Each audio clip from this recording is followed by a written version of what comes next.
Oke, kawan-kawan semuanya. Assalamualaikum warahmatullahi wabarakatuh. Seperti biasa, gue balik lagi di channel YouTube ini ya.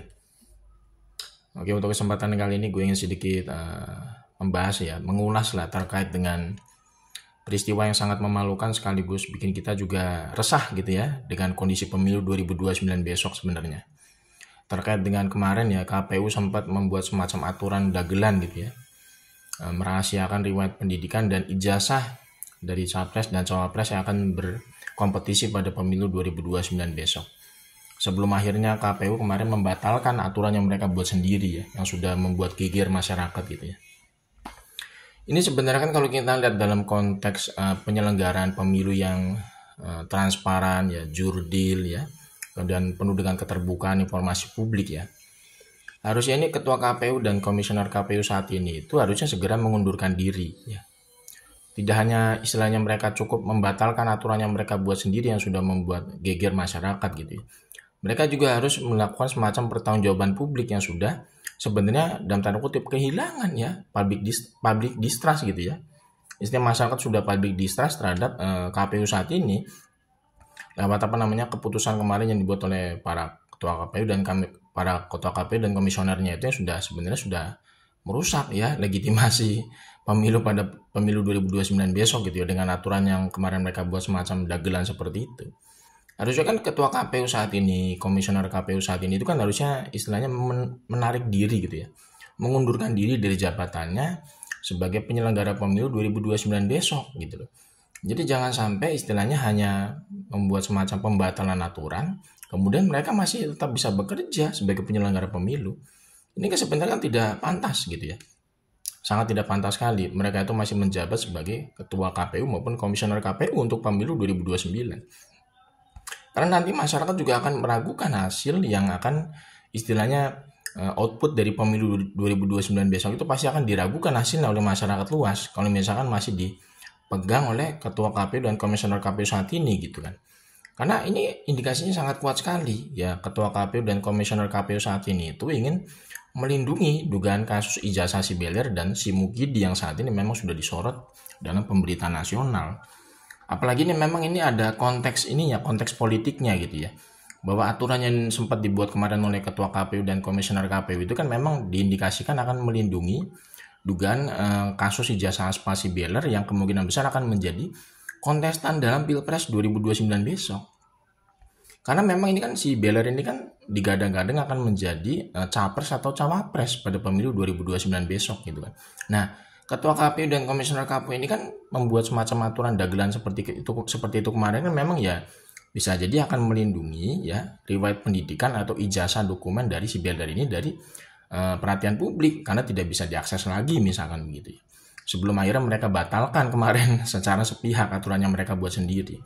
Ini kan sebenarnya udah nggak fair gitu ya, udah nggak adil sama sekali nih ya penyelenggara pemilu model kayak gini. Seolah-olah tuh pemilu saat ini ya KPU-nya gitu ya, KPU saat ini tuh seolah-olah itu menjadi kaki tangan dari Mukidi dan keluarganya. Nah kalau misalkan orang-orang seperti ini masih dipertahankan bekerja sebagai penyelenggara pemilu pada pemilu 2029 besok, itu bisa jadi mereka itu akan menyeting hasil pemilu itu nanti akan dimenangkan oleh siapa gitu deh. Karena dugaannya sangat kuat sekali kalau misalkan orang titipannya Mukidi masih bercokol di KPU saat ini ya. Ini kan ketua KPU dan komisioner KPU saat ini kan menjadi warisan dari Hasyim Asyari. Ya kan, Hasyim Asyari kita sama-sama tahu ya, kemarin sudah dipecat ya sebagai ketua KPU. Karena melanggar kode etik berat, bayangin itu Hasyim Asyari. Nah ini kan sekarang komisioner KPU saat ini yang masih berada di KPU saat ini kan warisan dari Hasyim Asyari dan teman-temannya.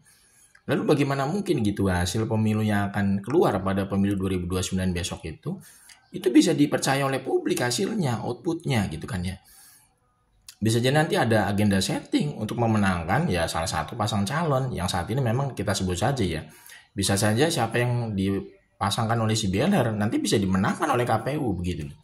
Ini kan sangat berbahaya sekali kalau kita ngelihat gitu dalam konteks keterlibatan aspirasi publik untuk penyelenggaraan pemilu besok karena sudah tidak ada lagi hasilnya, sudah disetting oleh ya penyelenggara pemilu sendiri siapa yang akan menang gitu loh.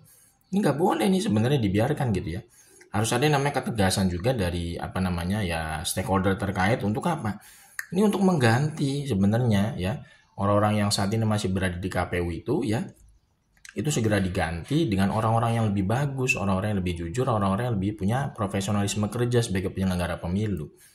Nggak bisa nih sebenarnya ya, kalau misalkan istilahnya kemarin ketua KPU, komisioner KPU itu meminta maaf gitu ya, karena sudah membuat aturan yang meresahkan masyarakat. Nggak bisa tuh cuma minta maaf doang.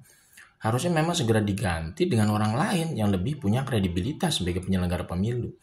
Karena ini kan output dari pemilu kan akan menentukan bangsa 5 tahun ke depan. Nggak bisa main-main loh. Ya, karena lahirnya pemimpin itu yang bagaimanapun modelnya itu kan dari KPU, hasil dari produk pemilu.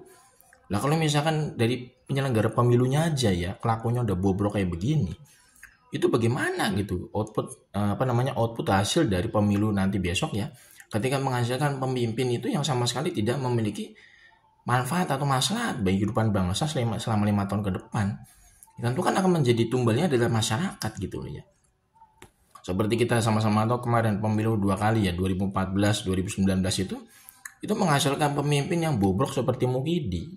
Ujung-ujungnya apa? Ujung-ujungnya ketika Mukidi menjadi presiden karena hasil produk pemilu yang bobrok, Mukidi itu menghancurkan bangsa ini selama 10 tahun terakhir dari berbagai macam aspek kehidupan. Ya kan? Kemudian menumbalkan masyarakat dari berbagai macam kebijakan pemerintah. Rakyat itu dijadikan tumbal oleh Mukidi. Ya kan, ketika Mukidi itu menjadi presiden, makanya ini nggak bisa ditoleransi sebenarnya ya, nggak bisa ditolerir gitu loh kelakuan dari ketua KPU maupun komisioner KPU yang saat ini masih bertahan di sana. Itu harus diganti sebenarnya, karena mereka sudah membuat aturan ya yang tidak masuk akal, kemudian juga aturan yang memang diduga itu melindungi seseorang dari dugaan kasus ijazah aspalnya gitu kan, kita sebut saja si Beller dan Mukidi gitu loh.